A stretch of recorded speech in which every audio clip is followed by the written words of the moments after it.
I know you clicked on the video because you were thinking the same exact thing. Another miss from the College Football Playoff Committee. I understand they can't satisfy everyone, and some fan base is always going to be butthurt, whether they deserve it or not. Everyone can agree the 14 playoff has been flawed since its inception in 2014, but we can't go back in time and change it, so we just got to deal with it. Thankfully, we will not have to worry about rankings like this in 2024. The field's expanding to 12 teams, as you guys know, and there'll be more clarity to who's in the top 12 due to automatic bids. Everything will become more objective, but for now, nothing makes sense. No, guys, I'm not making this video just for the fact that Ohio State's #1 or Georgia's #2. The list goes on, because there are arguments for each side of the spectrum for all those teams, for almost the entire top 6, and maybe even the top 10 if we want to go that far. Nah, not the top 10. I'm reaching, but you guys get the point. I'm making this video because the logic that the committee uses to pick the teams is not there. There's no consistency. It's like a 4th grader putting on a blindfold and throwing it at a dartboard. It's all over the place. And guys, if you don't take my word for it,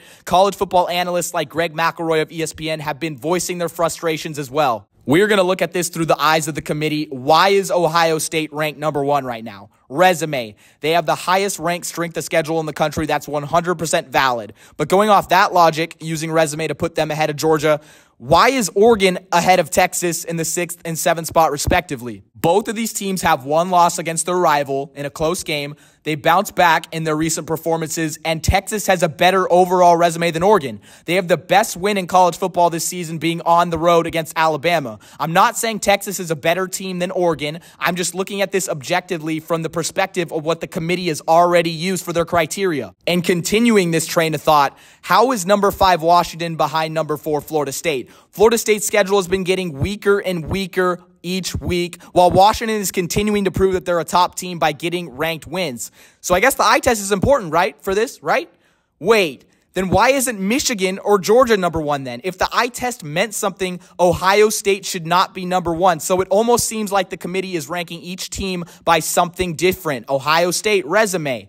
Michigan and Georgia, eye test. Florida State, a mix of both, I guess. The list goes on and on. The criteria is all over the place, and there are some things that just don't make sense. Another issue that I have, the playoff committee is supposed to update these rankings week by week. The best team is supposed to change by what happens on the field, and we've seen the top 4 flip-flop due to poor or amazing performances all the time in the last 9 years. So let's say they did get the top 4 right during week 10. All right.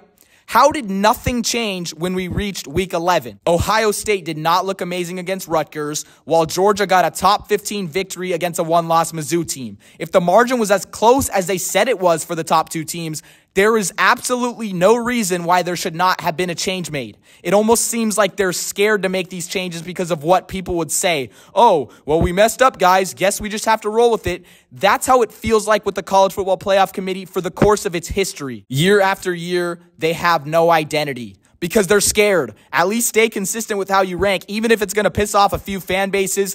Being in the middle pisses off everyone. Don't do that. Life lesson, guys. Never change who you are because of what people are going to say. I get hate comments all the time on these videos, but do I change the way I speak or how I create content? No, because I'm authentic. The College Football Playoff Committee is that one person we all know who is scared to show their true colors or the fake friend. I hope, for the College Football Playoff Committee's sake, that teams lose before the end of the year to make the top 4 obvious, because if not, they're going to have some tough decisions to make, and they're going to have no idea what to do. They'll panic, end up making a dumb decision, and rob a team of competing on the biggest stage in the sport, so they will shit their pants, basically. The subjectiveness of choosing teams has always been so fishy. The criteria, the room for possible bias, the week-by-week changes, it almost seems like no one likes this, even if their team's getting favored. Don't take this the wrong way, guys. College football is still the greatest sport in the world. That's why you're watching. That's why I'm making this video. Even though this playoff format grinds my gears and it sucks, I still love it, and college football is amazing. There's going to be so much drama going down the home stretch of the college football season. We don't know who the Heisman is yet. We don't know the top 4. It's been completely jumbled. It's just going to be such a fun time. And this is honestly one of the best college football seasons I've remembered in a while, in a minute. It's been a while So as just fans of the sport, all of us, we're going to be sitting back, getting our popcorn. It's going to be a great time. I like to make most of my videos positive and about things that are on the up in college football. But when I do make rant videos like these, you guys absolutely love them. So we'll see how this one does. Who knows? But you guys like the negativity or something. I hope you guys enjoyed the rant. Another rant that I have, look at the percentage of you who watch my video and are not subscribed. Seriously, what are you doing? You watch my video, you enjoy it, you go all the way through the end, you engage, you comment, but you're not subscribed. Let's do it. Subscribe and join the best community in college football right now. Thank you guys for the recent support. I just can't believe it. A few weeks ago, I had 10 subscribers and 3 of them were me and a couple other of them were my mom's accounts. But now I'm making videos and you guys are all seeming to love it and it makes me want to make even more. It's such a fun time. Ladies and gentlemen, I've been Saturday Shenanigans, your home for unfiltered college football content, and I will see you guys in the next one.